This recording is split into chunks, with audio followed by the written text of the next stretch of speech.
the right side.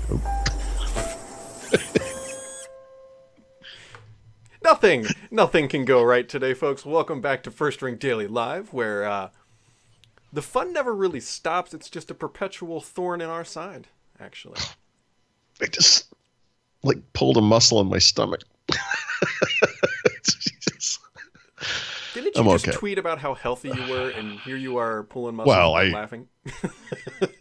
I'm just saying. Look at my stomach. Sorry. This is what I work with on a daily basis, especially during work calls. But today's show is brought to you by Cloudberry Lab. Check them out at cloudberrylab.com/FRD to go get a free trial and learn how to protect yourself with better backups. We'll talk about them here in a minute. But we've got Paul there. We've got Brad here. And we've got better transitions today, Paul. Have you noticed that it's not screwing up? I'm off center, though. You are. Well, if you remember, if we could go spin back the wheel of time, you complained that you were on the wrong side of the screen. Do you remember this?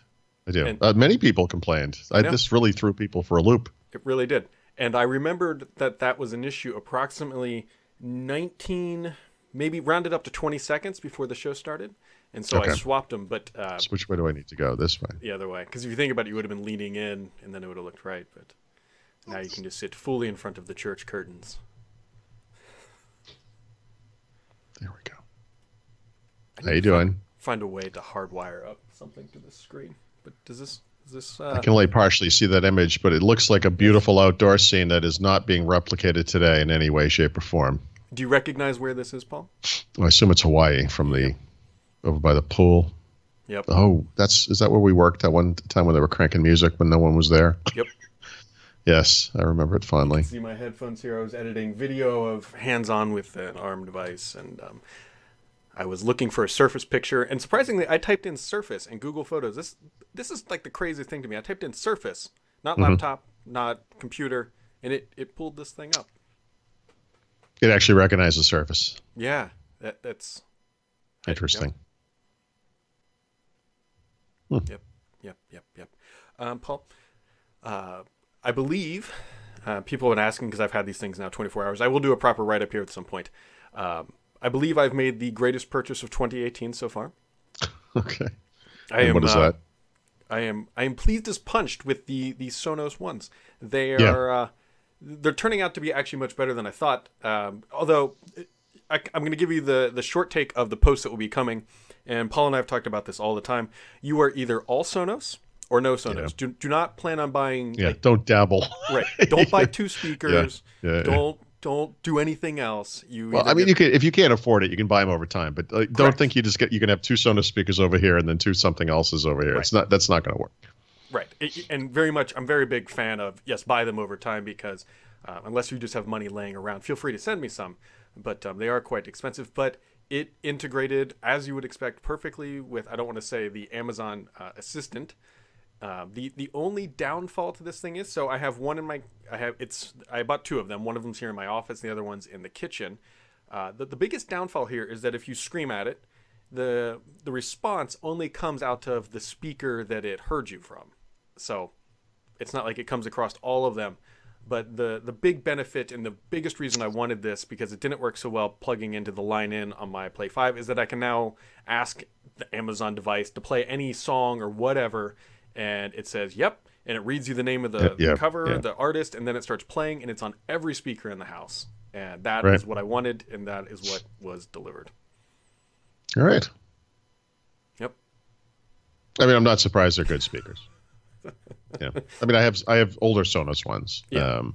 They could only, and I think they sound great. I mean, I know audiophiles or other people with the more expensive speakers will complain about bass or something, but honestly, I always thought they sounded really punchy.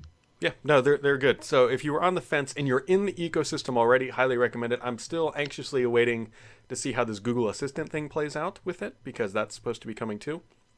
Yeah, although, I mean, that would cause me to rethink Sonos right there. So. I would not buy them today thinking it's coming anytime soon based on the roadmap of how efficiently Sonos the one thing I'm well versed in my couple of years of Sonos ownership is how slowly that moves and how when they eventually do ship something, how terrible it is. So I'll wait for it. I mean, we'll see. I hope it's happening. The The only consolidation or nice thing here is that speakers, if they sound nice today, are going to sound nice for a long time. It's just the software that needs to be there. So, are you still playing Call of Duty? No, I'm replying to tweets. Multitasking. That's never gone wrong for anybody. I can do two things in my head at once. It sounds stupid, even as you're saying it. Yeah. It just doesn't. It's kind of hard to say with a straight face. Yeah, just don't forget to keep breathing, because that would be. That has happened. You've witnessed that. I often do have that problem. YouTube typically frowns upon live streaming. Like a death scene. Yeah. So yeah, I can see that. We don't want any strikes against our account. Yeah. But Paul, this is to be honest, I totally forgot about this, and I had to reread why Mahedi wrote it. Okay. Microsoft's new Xbox wireless adapter, the little one, you can actually buy it. It seems like they announced this thing like 8 years ago. Yeah, it was probably early fall or maybe even the summer. It was going to come out in time for the holidays, remember? And I think in November-ish, they delayed it past 2018 or past 2017. So yeah, it's finally here. And it says in the notes this thing's only $25. Is that true? That's what I wrote. Yeah, no, that's great. I mean, it's a good price. That's really good. At least that's what I thought I read. This is what you want. If you're going to play games on your PC with a Xbox controller, you need this thing because unless you obviously can hardwire it, that would be good too. But if you don't want to wire, which is what we're used to in the Xbox world, this is going to give you the best performance. You definitely want this and not Bluetooth. Yeah, fully agree. There's actually a couple games that I have, especially racing games. There's also one flight sim that I play where I actually do use the controller because mouse and keyboard, while great, racing games I'm already deficient at would be a polite way to say it. And the controller makes it a little bit better. Mm-hmm. So, and I was going to do a really corny joke and open the show by saying, "What's that, Paul?" But I would have been lost, so it's probably best that you didn't. Yeah. Fun things here. WhatsApp, if you're a big user of that, which if you're in the United States, the answer is probably no. But if you are outside the United States, the answer is probably yes. That is actually now in the Windows Store, although they did previously have a desktop app. But yeah, I mean, I don't know. This is just kind of one of those things that's just another little notch in the belt for the Windows Store. Yep. But did we know this was coming, or was this a surprise? See, that's a very good question. I wasn't aware of it. I wasn't either, but the thing is, I don't use WhatsApp at all. Right. It's a great messaging platform. I have no malintent against it. I just don't use it. I mean, we have enough of them, and too many, maybe. Yeah, there could be a great purging of messaging apps here in the near future, and I like that notion. Let's drop some flab. Speaking of dropping flab, Paul, how did your Call of Duty game go right before? I was defeated soundly. Have you prestiged yet? Oh, many times. I'm probably on 7, 6, somewhere. Oh my God! How many? Are there 20 or 10? Oh, I have no idea. I was, it's funny on Modern Warfare Remastered, the previous version that I was playing. Mm-hmm. I think I was on the final prestige. I don't think I ever actually reached it because the new game came out. And I remember at the time I was like, I'm so close. I should probably go back and try to do that. I don't know. You don't get anything for it, but I don't think I'm ever going to fully prestige this one. It's got to be in the 20s, something like that. Well, you're 7 in at how many months? Well, that might be an exaggeration. It's somewhere in the 5 to 7 range. I don't pay attention to what number it is. But it's several times I have, yeah. I've only prestiged, I think, once. I'm at the point now where, with every prestige, you can bring back any one item, right? So I have brought back exactly everything I need to play. So, one of the big issues I had up front was I'm really into cheap kills. So I like to get these bouncing Betty things. That basically you plant it in the ground, someone runs into it and it pops up and kills them. I love that kind of thing. So I could be on the other side of the map. You hear the thing make the sound and the guy dies. It's excellent. But you don't get that until level 37 or 52 or some crazy high number. So Once I got that, I was like, that's the first thing I'm bringing back. Oh, yeah. And you kind of go through it like that. But to answer a couple quick questions that jumped into the chat room, no, the Sonos One does not have a line in. You have to actually spend about $400 or whatever it is for a Play 5 to get that, which is actually a pretty big downfall and really annoying. It's inexcusable. That really bothers me. Yeah. The other thing is, too, still no word on iTunes in the Windows Store, although we do know it's still coming. Walking Cat actually tweeted out the official app package name, but if you go into the store, you still can't find it. It's got to be imminent. There are so many signs pointing to this. And that's not, speaking of things that were delayed past the end of 2017, right? When you think about it, that was originally supposed to be out last year. It's got to be sometime soon. And other things that were delayed, also the Cortana integration with the Echo. Still waiting on that. They said it's coming soon. Yeah, but is anyone really waiting for that? I mean, it's just like, what's the... No, and I mean that non-cynically. I mean, when it does arrive, the first version especially is going to be so hard to use. It's going to be semi-pointless. It will be just like a demo, like, hey, name of assistant, use name of other assistant to, it's just it's just going to be stupid. It's like calling your oldest child to tell them to summon the other child. Yes. Or telling your one child to go get your other child who's upstairs, and then she yells up the stairs, and it's like, I could have done that myself. I was looking for a quieter solution to this problem. This is a banging show today, folks. This is I don't even know what's going on. We got some travel coming up next week. I actually got a really busy weekend, but yeah, speaking of which, we might want to highlight the fact that you and I are going to be out of commission for all day Monday period, and probably almost all day Tuesday. Yep. So I'm trying to, I don't have a lot of free time, and obviously the Super Bowl is Sunday, which is going to eat into stuff, but I'd like to think I could get a couple of posts together ahead of time, because I don't know what we're going to do. It's just, we're going to be gone. Yeah, Paul and I are both headed to New York City. No secret events or anything. This is a planning meeting. We do this roughly twice a year, give or take. We're not doing a behind the scenes video because there's no actual Microsoft event or anything. But yeah, so if you see Paul and I hanging out on Monday and Tuesday, we are doing this against our will, but it will be in New York City. Yep. So, but before we go on here, folks, whoops, I hit the wrong button. There we go. If you're looking for better backups, how to dump your data up to Amazon, Azure, Google Cloud, Backblaze, quite literally almost any cloud, and help protect yourself against ransomware, check out Cloudberry Lab, cloudberrylab.com/FRD. And it's basically a better backup solution. You can pick your own cloud, bring your own data, and the best part is as data prices changing in the cloud, you can move your data about to make sure you're paying for what you need, rather than being locked into one provider. Check them out, cloudberrylab.com/FRD for a free trial and to learn more. Speaking of learning more, Paul, it seems like the Surface narrative continues here. For those who are unaware, I'll give a quick highlight, and I'm sure Paul has an opinion on this. That would be unlike him if he didn't. But there is a new Surface laptop model. It is a Core M3, 128 gigabytes of storage, 4 gigs of RAM, $799, and a new Surface Book 2 starting at $1199 with an i5, 8 gigs of RAM, and 128 gigs of storage. Paul, how does this make you feel deep down? I don't like to hear about Core M3.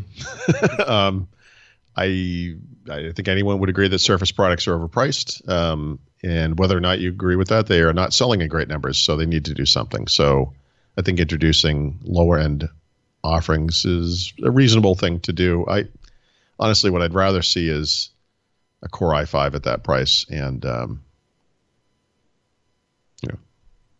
but whatever, they're taking steps. I mean, we don't know what the long-term ramifications of this are going to be. I think there are going to be some changes at Surface this year with regards to product strategy and releases and so forth. But short-term, what can they do? They can cut prices, and I think the margins on those things are not good enough to cut prices on the existing versions, so they're going for lower-cost components. Yeah, and I think the bigger sort of story here, if you will, is that these products weren't announced when they initially launched the device, which means they had a change. I don't know if change in strategy, but a change in heart about what should be the low end of these products. Because at one point they sat down and said, you know what, it's going to be a Core i5 or Core i7 or whatever. Yeah. And now they are going back and they're saying, well, you know what, we can actually go with an M3 or do whatever. And I mean, I think the timing on this is purposeful, right? Yep. Microsoft released their earnings Wednesday. And then within roughly 24 hours, they released new versions of these two products that, frankly, I think they expected to sell better than they did. And for whatever it's worth, you know, when Surface Book 2 was first announced, there was that one outlier model that was using like a previous generation of the Core i5 chip, and I think it was 8 gigs of RAM and 256 on the storage. So now there are two versions that have that older chip, but honestly, that version is not necessarily terrible, right? So I think what's the pricing on that? $11.99, something like that? Yeah, something like that. Honestly, for a device like Surface Pro, for a premium laptop, $11.99, 8 gigs, 128 gigs of storage with that screen, that's not terrible, you know? Surface Book has always been very overpriced. I mean, in that context, it's not that bad. Yeah. I mean, obviously, the thing that's not there is that other GPU. But yes, right. I'm sorry, right. That was the other major difference. Yep. Yeah, it's the only one that didn't have the GPU. But again, you know, perfect typing experience, great trackpad, beautiful screen. I mean, it just right size 3x2, pixel sense, high DPI display. And you know, for those people who want it, you can take off that clipboard thing, use it like a tablet. And you have to buy the pen. You don't get the pen for free, but it's available if that's what you want. And you know, again, within the context of Surface Book, which has always been crazy expensive, I like that you can get one for a reasonable kind of in air quotes, but a reasonable price. Yeah.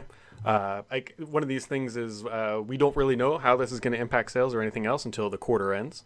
Yep. And Microsoft, I don't think in the history of anything ever has actually broken out SKUs for us because that would be too convenient and they would. No, but so the one thing we can look at is that ad duplex usage data, right?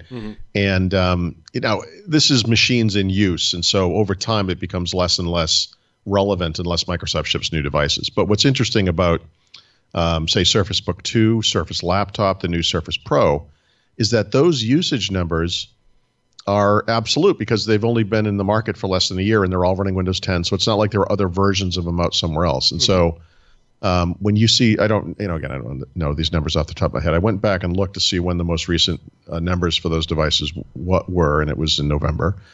And, you know, you can see statistics in there that are kind of interesting. For example, Surface Pro, the new version, has outsold Surface Laptop by almost 500%, right? 5 times as many units. We know that because the usage share of that device is 5 times, not quite 5 times, but like 4.5 times higher than that of Surface Laptop. Those devices are both new. That's all those devices, you know, that's representative. And that's fascinating to me, right? I really expected Surface Laptop is kind of more of a mainstream kind of device to significantly outsell Surface Pro, and it's not happening. I got nothing. I agree. It's I'm curious to see too the Surface Pro with LTE though, although that was out last quarter, so that's really not. I mean, that's not going to. You're never going to see that in anything. It's a very kind of niche-y business class device. Surface Book 2 as well. The usage among Surface devices, I think in November was 0.2%. You know, so of the 30 million-ish they've sold altogether. Whatever that number is today. Not too many, you know, because it's brand new, but it's also very expensive. So if you look at Surface Book, I don't know the number, but it's a low number. They're expensive and they're kind of niche-y. And Microsoft, frankly, you know, for being the company that they are as a PC maker, they're kind of a niche-y boutique hardware company, right? They don't really sell a lot of that stuff. Yeah, no, you're right. Actually, somebody said an interesting comment. I read it somewhere on the internet. Actually, it was actually on Thurrott somewhere. They said, you know what? Don't buy your hardware from Microsoft. Buy your software from Microsoft. Buy your hardware from a hardware vendor. Because people argue that Microsoft really isn't a hardware vendor. They say go HP, Dell, or whatever because they care. But take it for what you will. I don't look. You agree? I know because you'll probably bring that exact laptop with you when you come to New York, and I'll probably bring my Surface Book 2 as well.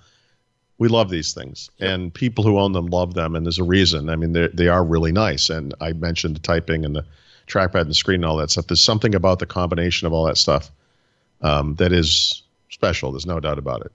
They work really well. But like you said, HP, Dell, Lenovo, Acer, Asus, whoever, these companies have been making PC hardware for a long, long time. They are way more experienced at it. And I don't think they get enough credit for the designs that they make and the innovations that they put in their products. And, Microsoft, of course, is kind of lagging behind in some key areas like USB-C and Thunderbolt 3 support. Yep. Jumping into the comments, because on Friday, that's one of the things we do, is we take a look back at some of the comments. And Paul, your earnings post, Tremblay Max wrote, he said, Microsoft should move faster with the Surface line. They don't need to change the form factor and reinvent every time, but they need to use the new Intel CPUs faster when they become available. Paul, do you remember what happened last time Microsoft jumped on Intel chips really early? Yeah, it didn't go well. Well, that said, I don't think anyone would disagree with his comment, right? Especially people who care about Surface and want it to succeed or whatever. It's notable that all those PC makers I just mentioned did exactly what he's recommending, right? We have a product in the market. We're going to quietly swap out the dual-core previous gen CPU and put in a quad-core new generation CPU. In some cases, we're going to do it with the version that has that little AMD graphics card on it. And it's going to sell you the same thing again, but it's way better. And I couldn't agree with that more. And I think this ties back to that boutique PC maker thing. I don't believe that they're capable of revving like that. I just don't think they have the volume to justify the manufacturing costs, et cetera, or whatever research has to go into that. And you can see that in the way they release products, right? I mean, here we are. What's the first Surface device came out? 2012. So 5+ years into this, they announced Surface Book 2 whenever they announced Surface Book 2 a couple months ago and released it in the United States only. That's how they did it. They released Surface Laptop over the summer with colors, but only for certain configurations at first, And those situations change over time because as they kind of satisfy the demand for the initial offering, they can start adding the colors in the case of Surface Laptop or adding countries in the case of Surface Book 2, which is what's happening now. I just never seem to make that leap, to, hey, it's out. And when we say that, we mean everywhere. And we mean in every color for everybody who wants it. They just never seem to be able to rise to that challenge. Yep. I will point out, though, that there is an instance of when they did adopt chips early. If you remember the Cherry Trail with Surface 3, the very last gen, they were the first company to ship one, and it went fine. So, on a probability... There's precedent, is that what you're saying? Yeah, they're 50-50 on whether or not it completely tanks the product or it's fine. So, so if you want to ship a total piece of crap, they can do that great. Is that what you mean? It's just crazy. That's too bad. The other comment comes from Arun Phillips. I believe is how you pronounce that. He's talking about WhatsApp in the Windows Store, and I actually love this comment. He says, the full fat thick client on whatsapp.com/downloads is 133 megabytes setup files, and the store version weighs in at 400 megabytes. Yeah. That's awesome. Oh, God. We can just add this to the list of many ways in which UWP is superior. Yes. It must be better. It's bigger. Yep. Yep. More features maybe or not. Yeah. More bits, I guess. Padding what is that? Like container padding? Yeah. Has anyone done a container padding? It's like, well, I mean, think about it. Like the thing is, we're basically talking about a zip file here. Like, why? I mean, I know this is probably, there's a manifest in there. It's an XML file. It probably weighs 0.0001 K or something. Like it's tiny. Why would it add size? Like that much size? That I do not know, but apparently my mic volume is lower than yours. I bet we can fix that. Yeah. But just doing that. Yep. I don't have one of those. Oh yeah, it's over there. It's on I was about to say just one of the many ways I'm superior to Paul. More knobs. More of a knob. Anybody? No. Jesus. You got anything else for today, Paul? I'm going to be super busy today and all through the weekend. And then, like, again, we should remind people we will not be available on Monday at all. Yep. It's going to be terrible. Which probably means there's some big Microsoft news happening Monday or Tuesday. That's typically how these things work. Yeah. So I'll be sitting in this chair working for the duration pretty much. How about you? Well, thanks for asking, Paul. Actually, tomorrow is the father-daughter dance at my daughter's school, so I'm doing that. Mm-hmm. And, yep. That's it. I will not be doing that with my daughter, mostly because she's sick, and we now wave to each other when she goes to bed because I'm going to New York on Monday, and I don't want to be sick. Well, we appreciate that since I will be within the vicinity of you. And if you get me sick, I will... Oh, you can bring it right back to my daughter, because if it happens, ultimately we have to go to the source of this infection, which is the carrier pigeon that is my daughter, who comes home from what is apparently a sick ward with 3,000 kids in it. Oh, my God. I don't know what's going on over there. And also, a gentle reminder to everybody that the Eagles will be winning the Super Bowl this weekend, so enjoy that. That will be fun. As I told my neighbors, who are all irritatingly Eagles fans, because I live in Pennsylvania near Philadelphia, what a great move that was. I'm at peace with this. 5-3, 6-2. It's still been a good run. I don't think anybody disagrees. As Tom statistically speaking, he has been to the Super Bowl every other year of his active career, which is like amazing. When he's been the starting quarterback. Literally 50%. I'm still convinced until proven otherwise that he is in fact a robot, and he's actually probably, I don't know, like Google. We're gonna find out he's like Google AI on the inside, and I keep waiting for like Bill Belichick to rip off his robot face mask and just fall down on the floor in a heap of metal and wires. The secret play by the Eagles is called an EMP. Yeah, exactly. They just like us. Oh, gosh. All right, folks, we'll wrap it up here today. Today's show is brought to you by Cloudberry Lab. Check them out at cloudberrylab.com/FRD to learn more about their backup solutions and how you can bring your own cloud and store your own data anywhere. That does it for Dave. We'll catch you back here next time, although it would be a little bit different because Paul and I will probably be sitting in front of in a room that is not our homes, unfortunately. Have yourselves a wonderful weekend.